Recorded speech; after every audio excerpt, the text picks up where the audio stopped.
you ever had the thought that this whole Jesus thing is just a load of fairy tale nonsense? Nobody? Nobody? Maybe? Okay, thank you, Tyler. Thank you. If your answer really and truly is no, that you've honestly never thought, you probably only hang out with church people. So my first piece of advice would be to expand your circle of friends. And the second thing I might suggest is that you are in the minority in America today. And I think, perhaps, that one of the reasons that so many people, not just in America, but potentially all over the world, think that what we engage in here in church is a whole load of fairy tale nonsense is we don't do a very good job of talking about what we do here. Especially about Jesus, which is why a whole lot of you are very nervous about this very large Jesus banner back here. And especially in progressive churches. Now, in progressive churches, we use the excuse that, well, we're really good at talking about God. And we say things like, God is love. God is the creator of the universe. And that's fine, but we get ourselves all mixed up because we say, well, God is the creator of the universe, and somebody says to us, yeah, but that Big Bang thing, right? That's real, right? The Big Bang thing is real. And we say, well, God is love. Well, that's pretty simplistic. And we say things like, well, God is in heaven, and Jesus is in our hearts. Well, then what did we do with the Holy Spirit? I don't know where we stuck her, except maybe in the basement because she's dangerous. And so it seems that a lot of times we get all mixed up and we're kind of confused about all of it. I'll admit, thank you, Suzanne, we do a pretty good job of teaching it to our kids. Simple stories, developmentally appropriate so that they can understand. But what happens as they grow up? Do we give them the resources they need to begin to think about those stories and concepts in a new way as well? Or do we allow them to go by the wayside of other fairy tale stories? I'm going to hope y'all as adults are on track with me here because we actually have littles who hear this, and so. Or maybe what happens when you realize that you have more questions than answers, and the answers you thought you did have, you realize they're written in pencil when all those years you thought they were written in ink. And suddenly one day you wake up and wonder, oh my gosh, maybe I'm not a Christian at all. But Jesus is all I know, and so what does that make me? I know I'm not the only one who's had that conversation with herself, because some of you have actually had that conversation with me. For me, I ended up at the end of that conversation with someone with a book in my hand by a Buddhist named Thich Nhat Hanh. I've used this before. A Buddhist saved my love for Jesus. I read the book Living Buddha, Living Christ, and the next thing I knew I was in seminary. I wanted more. I needed more. And in seminary I heard all the different ways that scholars looked at the person of Jesus and the Spirit that is the Christ, and that those two things are different. I learned about ancient fights of what one could believe and what would get you claimed and killed as a heretic. I'll let you guess where I often ended up in that. I listened to a lot of what other people thought and believed, and what people thought and what people believed. And somehow, after all of that, I still love Jesus. And I still try to live in the example he teaches. After all of that helped me to sort of take all the things I've learned and heard and seen from others and begin to sort it out for myself. And as I've been thinking about this sermon series and thinking about this question that Jesus asked the disciples, who do you say that I am? I got to thinking, why should you have to go to seminary to figure that out? You shouldn't. And so guess what we're going to work on in worship for the next 6 weeks? This question that Jesus poses to his disciples of, who do you say that I am? It's sort of like the disciples in this passage here. Hold on to that just 1 second. Sort of like the disciples in the Gospel of Mark. For 7 chapters here, Jesus has been healing and teaching and casting out demons and calming storms and driving his followers crazy with these parables that never quite seem to make sense. And after all of that, smack dab in the middle of Mark's Gospel, we find Jesus. Jesus, who wisely has stayed off social media to avoid the trolls, asked his disciples, so what's the word on the street about who people are saying that I am?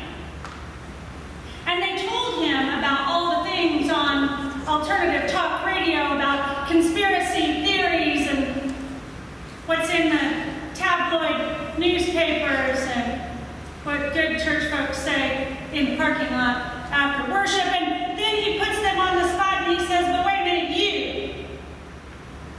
Who do you say that I am? Now, I know there are a few biblical scholars here who speak Greek, and a few of you who speak Texan. Not really the Texas. People in Texas think those are kind of the same, but what you may not realize, unless you speak Greek or Texan, is that this you here that Jesus asked, who do you say that I am, is actually properly translated all y'all. Right? Neither Texan, Suzanne Monner, yes. It's actually all y'all. It's a plural. And so that is the question. Who do all y'all say that Jesus is? Now, since, as Brian said, school just started, and so I thought it might be appropriate to look at this question from Jesus in a school-like model. Who do you say that I am? Now, my teacher husband explains to me that that is what we call a fill-in-the-blank. Right? And Peter answers it with like 3 words. So, the line is only like this long if you've ever taken one of those tests.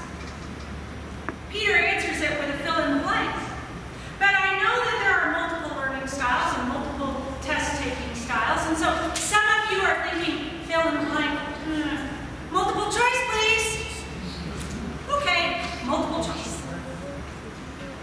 So now we're ready for Jesus says, who do you say that I am?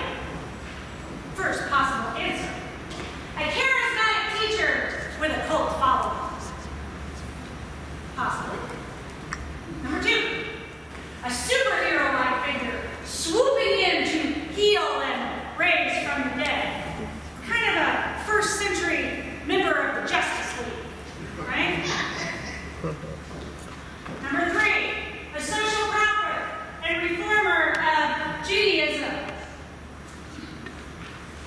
Jesus was an equal opportunity offender in this regard, so you might think of that as like a first-century Bernie Sanders, right? He offended both the Jews and the Romans. Number 4, King of Kings, Lord of Lords, the one and only Son of God.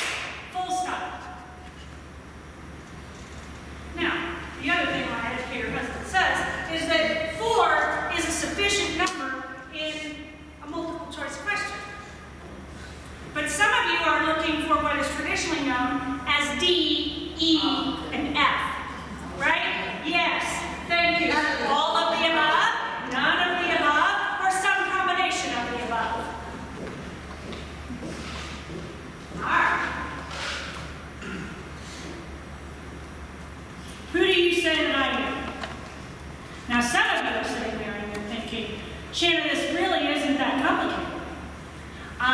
to take the approach of the Bible says it, I believe it, and that's so. Well, that's great, except I got all of those out of the Bible. Now, remember, Jesus went to his death with people conflicted and divided over who he was.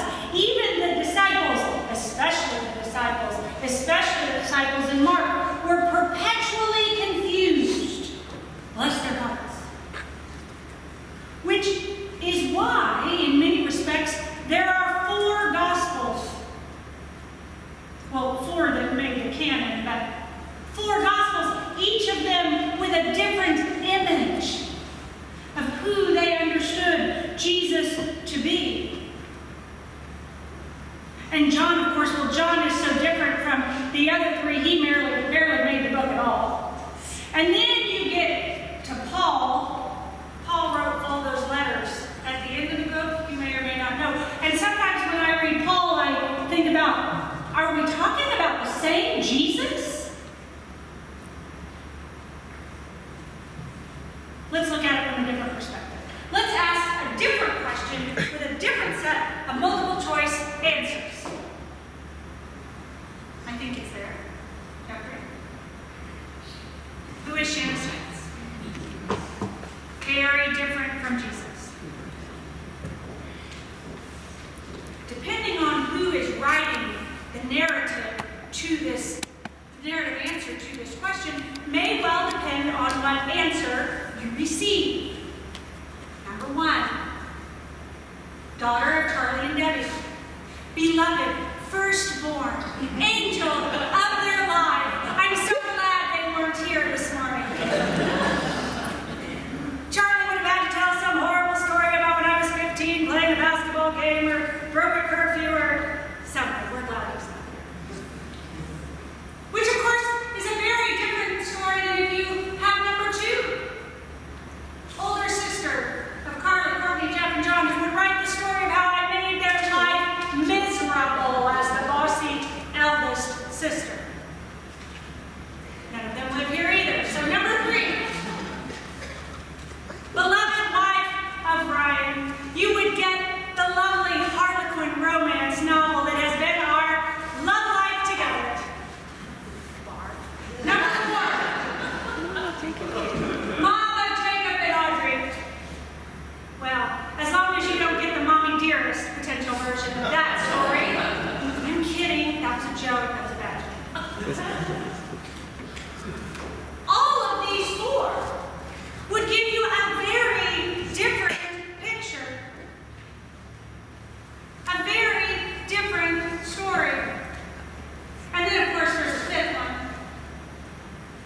Minister of y'all. What would the potential story look like? Not all of them would make the canon, of course. For you to write the story of the crazy teacher teaching crazy nonsense about the crazy love of God and how we understand it in this place and in this time. Well, there are like 48, 30, and 100 plus of you here this morning. And so, you're going to get about 150, 175 different stories on any given week as to what happens. Now, again, I'm not claiming to be Jesus, but I'm just saying, if I give 5 or 6 potential real good narratives, why should Jesus be limited to 1?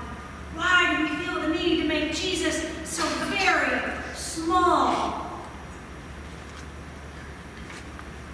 Limited to 5 letters on simple wood cutouts.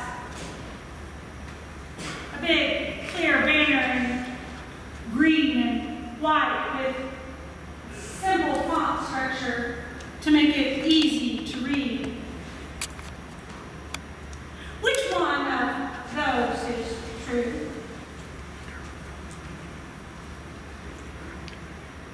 Let's go back to our story about Jesus. Perhaps I identify, and maybe you do too, a little more with the disciples who kept quiet when Jesus asked the question, "Who do you say say that I am. I identify more with them than I do with Peter and his overzealous nature. Ooh, Jesus, I know the answer. Ooh, Jesus, I got it. Now the scholars, people, very smart people who study Jesus all the time and read Greek and some of them text, and they say, many of them, that Peter was answering for the whole group. And I wonder about that. I think, really? You don't let them, the rest of the disciples, let Peter answer? I mean, you don't let Doug Schaefer answer for all y'all? I love you, Doug, but, you know, Jeannie may not want you to speak for class. Well, certain Jeannie would not want you to speak for her. We are independent people around here, thank you very much. Most of us are skeptical of those kinds of folks who have the easy answers, capable of fitting on a very small line on a fill-in-the-blank test. I feel like maybe I and maybe you too feel like more of the disciples who kept quiet because maybe we get so overwhelmed by all the possible choices that they don't even know what to say. And so we stay quiet because we don't quite feel like we can explain it very well. And yet, even though we can't quite put all the pieces into that very narrow box that has to fit on that very short line, there's something here, something that we want to know more about, something that draws us in and makes us want to follow this person, this teacher, this superhero, Justice League figure. You know, part of our struggle is it seems like maybe one the disciples had. The disciples were trying to figure out what they could say because remember, they were still Jews. And so they maybe didn't want to say, well, we're Jews, but we're not that kind of Jew. And that's what we find ourselves oftentimes doing as progressive folks when the dominant narrative of Christianity is something other than the one we hold. And we say, well, we love Jesus, but not like that. And we have to find some positive language to begin to talk about what we believe and how we believe and who the person of Jesus is to us. Those are a lot of different kinds of books out there. Those were just the ones I could fit on the screen. You know, in this passage, Jesus at the end tells the disciples, don't say anything. Don't tell anyone. It was like they needed to get some greater clarity about their answer, that when they could begin to speak for themselves and not let Peter or others answer for them, when they could have this fuller picture of Jesus, and you know, I think that's true for us too. But we have to start somewhere. And so, even if we can speak with a bit of clarity and listen when others do the same, understanding that it may be a little more multiple choice for people than fill in the blank. And of course, if we throw in a small bit of humility and a big dose of prayer together, maybe, we can move ourselves beyond the simplicity and regurgitation of one-word fill-in-the-blank answers and the tiny circles of multiple choice and move into the full, rich, multi-dimensional, technicolor living of an essay of love. With Jesus, however you see him and whatever you call him as the subject of that narrative life, there are a lot of choices. And there's a Christmas carol about the many ways that we see Jesus. It's a simple carol, but why not have Christmas in awe?